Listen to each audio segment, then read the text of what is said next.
ಕೆಲವೇ ಕ್ಷಣಗಳಲ್ಲಿ ಕರ್ತವ್ಯ ಪಥದ ವೇದಿಕೆಯಲ್ಲಿ ಪ್ರಧಾನಿ ನರೇಂದ್ರ ಮೋದಿ ಅವರ ಆದಿಯಾಗಿ ಉಪರಾಷ್ಟ್ರಪತಿಗಳು ಮತ್ತು ರಾಷ್ಟ್ರಪತಿಗಳು ಆಗಮಿಸುತ್ತಾರೆ. ಕೆಲವೇ ಕ್ಷಣಗಳಲ್ಲಿ ರಾಷ್ಟ್ರಪತಿ ದ್ರೌಪದಿ ಮುರ್ಮು ಅವರು ಧ್ವಜಾರೋಹಣ ನೆರವೇರಿಸುತ್ತಾರೆ.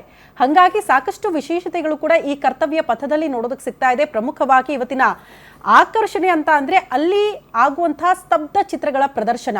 ಪ್ರಮುಖವಾಗಿ ಈ ಬಾರಿ ಭಾರತೀಯರು ಹೆಮ್ಮೆ ಪಡ್ತಾ ಇದ್ದಂತಹ ಕ್ಷಣ ಇತ್ತಲ್ಲ, ಆಪರೇಷನ್ ಸಿಂಧೂರ, ಅದರ ಪ್ರದರ್ಶನ ಕೂಡ ಆಗುತ್ತೆ ಅನ್ನೋದು ಮತ್ತೊಂದು ಸ್ಪೆಷಾಲಿಟಿ. ಹಾಗಾಗಿ ಮತ್ತೊಮ್ಮೆ ಹೆಮ್ಮೆ ಅನ್ಸುತ್ತೆ ಅಂಥ ದೃಶ್ಯಗಳನ್ನ ನೋಡೋದಕ್ಕೆ. ಅದಕ್ಕೆ ನಾವು ನೀವು ಭಾರತೀಯರಾಗಿ ಇವತ್ತು ಸಾಕ್ಷಿ ಆಗ್ತಾ ಇದೀವಿ.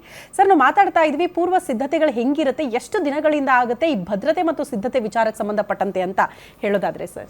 ಸರಿ, ಈಗ ಜನವರಿ 1ರಿಂದ ಏನಂತಂದ್ರೆ ದೇಶದ ಜನಸಂಖ್ಯೆ ಜಾಸ್ತಿ ಇರೋದ್ರಿಂದ ಒಂದು, ಎರಡನೇದೇನಂತಂದ್ರೆ ವಿಶ್ವವೇ ಇವರು ಹೆಂಗೆ ಇದನ್ನ ನಿರೂಪಿಸ್ತಾರೆ, ಯಾವ ತರ ಶಕ್ತಿ ಪ್ರದರ್ಶನ ತೋರಿಸ್ತಾರೆ, ಯಾವ ತರ ಇಷ್ಟು ಅಚ್ಚುಕಟ್ಟಾಗಿ ಸೆಕ್ಯೂರಿಟಿ ಪರ್ಪಸ್ ಆಗಿ ಇದನ್ನು ನಿಭಾಯಿಸ್ತಾರೆ ಅನ್ನೋದಕ್ಕೆ ತುಂಬಾ ಪರೇಡ್ ಮಾಡೋದು ಒಂದು 6,000 ಜನ, ಇದರ ಹಿಂದಗಡೆ 20,000 ಜನ ಪ್ರತಿನಿತ್ಯ ಬಂದ್ಬಿಟ್ಟು ಜನವರಿ 1ರಿಂದ, ಅದಕ್ಕೆ ಮುಂಚೆಯಿಂದಾನೇ ಇರುತ್ತೆ. ಜನವರಿ 1ರಿಂದ ಅಚ್ಚುಕಟ್ಟಾಗಿ ಶ್ವಾನದಳ ಬರುತ್ತೆ, ಅದು ಅಲ್ಲದೆ ಇಂಜಿನಿಯರ್ ಟ್ರೂಪ್ಸ್ ಇರುತ್ತೆ, ಅದು ಅಲ್ಲದೆ ಅತ್ಯಾಧುನಿಕ ಏನು ಅಂತಂದರೆ ಈ ವಿದ್ರೋಹಿಗಳ ಏನು ತಮ್ಮ ಚಮಕ್ ತೋರಿಸ್ತಾರೆ ಅವುಗಳಿಗೆ ಯಾವುದೇ ತೆರನಾದ ಗಂಡಾಂತರ ಬರದೇ ಹಾಗೆ ಪ್ರತಿನಿತ್ಯ ಅಲ್ಲಿ ಚೆಕಿಂಗ್ ನಡೀತಾ ಇರುತ್ತೆ. ಸೊ ಇದನ್ನು ತುಂಬ ಚಿಕ್ಕದಾಗಿ ಕೂಡ ಚಿಕ್ಕ ಚಿಕ್ಕ ವಿಷಯಗಳನ್ನು ಕೂಡ ಗಮನಿಸ್ತಾರೆ. ಅಲ್ಲಿ ಒಂದು ಕಾಲಲ್ಲಿ ಬಿದ್ದಿರೋ ಬೂಟದ ಒಂದು ಕೀಲು ಕೂಡ ಅದನ್ನು ಮತ್ತೆ ತೆಗಿತಾರೆ.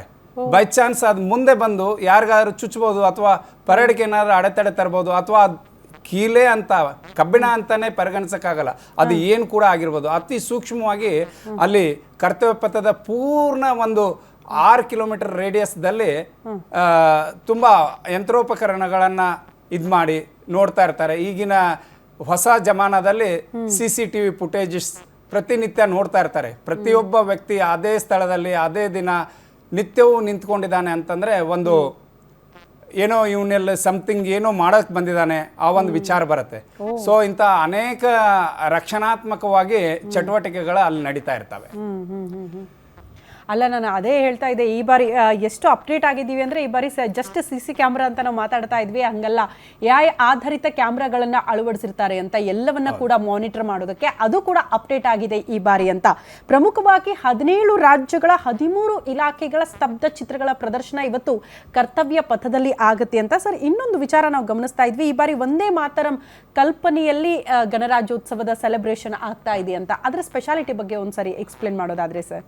ಹೌದು, ವಂದೇ ಮಾತರಂಗೆ ಈಗ 100 ವರ್ಷ ತುಂಬಿದೆ. ಭಾರತ ದೇಶದ ಪ್ರತಿಯೊಂದು ಸ್ಥಳಗಳಲ್ಲಿ ಅದು ಆಗಬೇಕು. ಅದನ್ನು ನಾವು ಕರ್ತವ್ಯ ಪಥದಿಂದ ಮತ್ತಷ್ಟು ಭಾರತೀಯರಿಗೆ ತಿಳಿಸೋಣ ಅನ್ನೋ ಒಂದು ವಿಚಾರಕ್ಕಾಗಿ ಅದನ್ನು ತುಂಬ ವಿಶೇಷವಾಗಿ ಈ ಸಾರಿ ತಂದಿದ್ದಾರೆ. ಅದು ಅಲ್ಲದೆ ಇನ್ನೊಂದು ಹೇಳ್ಬೇಕಂತಂದ್ರೆ ಇದುವರೆಗೆ ಸ್ಕೌಟ್ಸ್ ಬಂದ್ಬಿಟ್ಟು ಕಂಡೀಷನ್ ಟೋಲಿ ಇದ್ದಿರಲಿಲ್ಲ. ಈ ವರ್ಷ ಅದನ್ನು ಸ್ಕೌಟ್ಸ್ ಕೂಡ ಜೋಡಿಸಿದ್ದಾರೆ. ಓಕೆ ಸರಿ, ಈ ಸ್ತಬ್ಧ ಚಿತ್ರಗಳ ಅನಾವರಣ ಆಗುತ್ತಲ್ಲ, ಪ್ರದರ್ಶನ ಆಗುತ್ತಲ್ಲ, ಆ ಮೂಲಕ ನಮ್ಮ ಶಕ್ತಿ ಪ್ರದರ್ಶನ ಅಂತ ನಾವು ಹೇಳ್ತಾ ಇದ್ವಿ. ಹೆಂಗೆ ಸರ್ ಈ ಸೆಲೆಕ್ಷನು ಹಿಂಗೆ ಇರಬೇಕು ಅಂತ ಪ್ಲಾನಿಂಗ್ಗಳು ಇದು ಕೂಡ ಬಹಳ ದಿನಗಳಿಂದ ಆಗುತ್ತಾ? ಹೆಂಗೆ ಪ್ಲಾನಿಂಗ್ಗಳು ಎಕ್ಸಿಕ್ಯೂಟ್ ಆಗುತ್ತೆ ಅಂತ ಈ ಸಂದರ್ಭದಲ್ಲಿ? ಹೌದು, ಏನಂತಂದ್ರೆ ನನ್ನ ಅನಿಸಿಕೆ ಪ್ರಕಾರ 100ರಲ್ಲಿ 25% ರಿಜೆಕ್ಟ್ ಮಾಡ್ತಾರೆ. ರಿಜೆಕ್ಟ್ ಯಾಕೆ ಮಾಡ್ತಾರೆ ಅಂತಂದರೆ, ನಮ್ಮಲ್ಲಿ ಪ್ರತಿಯೊಂದು ರಾಜ್ಯ ತನ್ನನ್ನು ತಾನು ತೋರಿಸ್ಕೊಳ್ಬೇಕು ಅನ್ನೋದಿರುತ್ತೆ. ಅದರಲ್ಲಿ ತುಂಬ ಅಂದರೆ ಈಗ ಒಂದು 3,600 ನಾವು 1998ರಲ್ಲಿ 3,600 ಮೊಟ್ಟೆಗಳನ್ನು ಒಡೆದು ಮೊಟ್ಟೆ ಏನು ಮೇಲಿನ ಚಿಪ್ ಇರುತ್ತಲ್ಲ ಅದರಿಂದ ರಾಷ್ಟ್ರಧ್ವಜವನ್ನು ಮಾಡಿ ನಾವು ಮಡ್ರಾಸ್ ರೆಜಿಮೆಂಟ್ದವರು ಫಸ್ಟ್ ಟೈಮ್ ಅದೊಂದನ್ನು ಏನಂತಂದರೆ ಮೊದಲನೇ ಸ್ಥಾನ ತಗೊಂಡಿದ್ವಿ. ಸೊ ಈಗ ಪ್ರತಿಯೊಬ್ಬರು ಬಂದವರನ್ನು ಭಾಗವಹಿಸುವಂತಂದರೆ ಅದಾಗಲ್ಲ, ಅದನ್ನು ವಿಶ್ವವೇ ನೋಡ್ತಾ ಇರುತ್ತೆ, ಗಣ್ಯತರು ಬಂದಿರ್ತಾರೆ. ಹಾಗಾಗಿ 25% ಹೆಂಗೆ ತೆಗಿಬೇಕು, ಅವರವರಲ್ಲಿ ಕಾಂಪಿಟೇಷನ್ ಇರ್ತಾರೆ. ಆ ಕಾಂಪಿಟೇಷನ್ದಲ್ಲಿ ತುಂಬ ಚೆನ್ನಾಗಿ ಮೂಡಿ ಬಂದಿರೋದು ಯಾವುದಿದೆ ಅದನ್ನು ಪರಿಗಣಿಸೋದಕ್ಕೆ ಒಂದು ಟೀಮ್ ಇರುತ್ತೆ.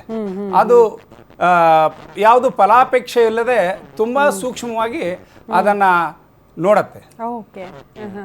ನಾನು ಇನ್ನೊಂದು ಸ್ಪೆಷಾಲಿಟಿ ಈಗ ತಾನೇ ಓದ್ತಾ ಇದ್ದೆ ಒಂದು ವೆಬ್ಸೈಟಲ್ಲಿ, ಈ ಬಾರಿ ಅಲ್ಲೇನು ಕರ್ತವ್ಯ ಪಥದಲ್ಲಿ ಮುಂದೆ ಅತಿಥಿಗಳು ಕೂರೋದಕ್ಕೆ ಗ್ಯಾಲರಿಗಳು ಮಾಡಿರ್ತಾರಲ್ಲ ಸರ್, ಆ ಗ್ಯಾಲರಿಗಳಿಗೆ ಈ ಬಾರಿ ನದಿಗಳ ಹೆಸರಿಟ್ಟಿದ್ದಾರೆ ಅಂತ. ಆ ವಿಶೇಷತೆಗಳ ಬಗ್ಗೆ ಇದೆಲ್ಲವೂ ಕೂಡ ಅಂದರೆ ವಿಶ್ವ ನೋಡ್ತಾ ಇರುತ್ತೆ, ಅದರ ಗಮನ ಸೆಳಿಬೇಕು, ಇಲ್ಲಿ ಭಾರತದ ಶಕ್ತಿ ಪ್ರದರ್ಶನ ಆಗಬೇಕು ಅನ್ನೋ ಕಾರಣಕ್ಕೆ ಒಂದಷ್ಟು ವಿಶೇಷತೆಗಳ ಪ್ಲಾನ್ ಆಗುತ್ತಾ ಹಿಂಗೆ ಅಂತ. ಹೌದು, ಪ್ರತಿ ಬಾರಿ ಒಂದು ವಿಶೇಷತೆ. ಏಕೆಂದರೆ ನಮ್ಮ ಇಂದಿನ ವಿಶ್ವದ ಒಂದು ಮಾತು ಇರಲಿ, ಅದು ಏನಂತಂದ್ರೆ ಭಾರತ ಏನೋ ಒಂದು ವಿಶೇಷತೆ ಪ್ರತಿ ಬಾರಿ ತೋರಿಸುತ್ತೆ ಅನ್ನೋದು ಕುತೂಹಲ ವಿಶ್ವಕ್ಕಿದೆ. ಬಟ್ ನಮ್ಮ ಇಂದಿನ ಸಂತಾನಕ್ಕೆ, ನಾಳೆ ಬರುವಂತ ಯುವಕರಿಗೆ ನಮ್ಮ ನದಿಗಳ ಜೋಡಣೆ ಅಥವಾ ನಮಗೆ ಪ್ರಾಕೃತಿಕವಾಗಿ ದೇಶ ಏನೇನು ಕೊಟ್ಟಿದೆ, ಅವುಗಳ ಹೆಸರೇನು, ಅವುಗಳ ಹೆಸರುಗಳನ್ನು ನಾವು ಇಂಥ ಒಂದು ದೊಡ್ಡ ವಿಶೇಷವಾಗಿರುವ ಕಾರ್ಯಕ್ರಮದಲ್ಲಿ ಜೋಡಿಸ್ಕೊಂಡ್ರೆ ನಮ್ಮ ಮಕ್ಕಳಿಗೂ ಕೂಡ ಅದು ಮುಂದೆ ದಾರಿ ಆಗುತ್ತೆ ಅನ್ನೋ. ಓಕೆ. ಸೊ ವೈವಿಧ್ಯತೆಯಲ್ಲಿ ಏಕತೆ ಕಾಣುವಂಥ ರಾಷ್ಟ್ರ ನಮ್ಮದು ಅಂತ ಹೇಳ್ತೀವಿ. ಹಾಗಾಗಿ ಅದೆಲ್ಲದರ ಪ್ರದರ್ಶನ ಇವತ್ತು ಆಗುತ್ತೆ ಅಂತ. ಸೊ ಬಹಳ ಹೆಮ್ಮೆ ಅನ್ಸೋದೇನು ಗೊತ್ತಾ, ಅತಿಥಿ ಗ್ಯಾಲರಿ ಅಂತ ಏನು ಕೂತ್ಕೊಳ್ಳೋದಕ್ಕೆ ಅತಿಥಿಗಳಿಗೆ ಆಹ್ವಾನ ಕೊಟ್ಟಿದ್ದಾರಲ್ಲ, ಅಲ್ಲೆಲ್ಲ ಕೂಡ ನದಿಗಳ ಹೆಸರು. ಬಟ್ ಕನ್ನಡಿಗರಿಗಾಗಿ ನಾವು ಹೆಮ್ಮೆ ಪಡಬೇಕು, ಕಾರಣ ಇಷ್ಟೇ, ಅತಿಥಿ ಗ್ಯಾಲರಿಗೆ ಕರ್ನಾಟಕದ ಕಾವೇರಿ ಹೆಸರನ್ನು ಕೂಡ ಅಲ್ಲಿ ಇಟ್ಟಿದ್ದಾರೆ ಅಂತ. ಸೊ ಇದು ಕರ್ನಾಟಕದ ಮಟ್ಟಿಗೆ ಹೆಮ್ಮೆಯ ಸಂಗತಿ. ಗಂಗಾ, ಸಿಂಧು, ಕಾವೇರಿ, ಕೃಷ್ಣಾ ನದಿ ಅಂತೆಲ್ಲ ಹೆಸರಿಟ್ಟಿದ್ದಾರಂತೆ ಅತಿಥಿಗಳು ಕೂತ್ಕೊಳ್ಳುವಂಥ ಗ್ಯಾಲರಿಗೆ. ಯಾಕಂದ್ರೆ ಬೇರೆ ಬೇರೆ ರಾಷ್ಟ್ರಗಳಿಂದಲೂ ಕೂಡ ಅತಿಥಿಗಳಿಗೆ ಆಹ್ವಾನ ಹೋಗಿರೋದ್ರಿಂದ ಅವ್ರು ಕೂಡ ಅಲ್ಲಿ ಬಂದು ಆ ಅಷ್ಟು ದೃಶ್ಯಗಳನ್ನ ಕಣ್ತುಂಬಿಕೊಂಡಾಗ ಇಲ್ಲಿನ ಮಹತ್ವವನ್ನ ಅವರಿಗೆ ಸಾರಿ ಹೇಳುವಂತ ಪ್ರಯತ್ನ ಇದರಲ್ಲಿ ಆಗುತ್ತೆ ಅಂತ. ಅದ್ರ ಜೊತೆಗೆ ಸರ್ 26 ಯುದ್ಧ ವಿಮಾನಗಳ ವೈಮಾನಿಕ ಪ್ರದರ್ಶನ ಆಗುತ್ತೆ ಅಂತ. ಅದರಲ್ಲಿ ಈ ಬಾರಿ ಸೂರ್ಯಾಸ್ತ್ರ ರಾಕೆಟ್ ಪ್ರದರ್ಶನ ಅಟ್ ದ ಫಸ್ಟ್ ಟೈಮ್ ಆಗ್ತಾ ಇದೆ ಅಂತ. ಇದ್ರ ಬಗ್ಗೆ ಹೇಳಿ ಸರ್, ಹೆಂಗೆ ಈ ಯುದ್ಧ ವಿಮಾನಗಳ ವೈಮಾನಿಕ ಪ್ರದರ್ಶನ ಆಗುತ್ತೆ? ಮೋಸ್ಟ್ಲಿ ಪ್ರತಿ ವರ್ಷ ಕೂಡ ಒಂದೊಂದು ಯುದ್ಧ ವಿಮಾನಗಳು ಸೇರ್ಪಡೆ ಆಗ್ತಾ ಇದೆಯಾ ಅಂತ, ಭಾರತದ ಸ್ಪೆಷಾಲಿಟಿ ಅಂತ ಅನಿಸ್ತಾ ಇದೆ ನನಗದು. ಹೌದು, ನಾನು ಆಗಲೇ ಹೇಳಿದ್ದೆ ಆತ್ಮನಿರ್ಭರ ಭಾರತ ಅಂತ. ಆತ್ಮನಿರ್ಭರ ಭಾರತಕ್ಕೆ ಮೊದಲು ನಮ್ಮ ಏನು BHEL, BEL, HAL, ಇಸ್ರೋ ಇಂಥವುಗಳಿಗೆ ಶಕ್ತಿ ಇದೆ, ಅವಕ್ಕೆ ಮಾಡುವಂಥ ಕಾರ್ಯಕ್ಷಮತೆ ಇದೆ. ಅವುಗಳನ್ನು ಅವರಿಂದ ತೆಗೆದುಕೊಳ್ಳುವಂಥ ಕೆಲಸ ಅಥವಾ ಅವರಲ್ಲಿರೋ ಎಬಿಲಿಟಿ ಏನನ್ನೋದು ಕ್ರಮೇಣ ಒಂದರಿಂದ ಒಂದು ಗೊತ್ತಾಗ್ತಾ ಇದೆ.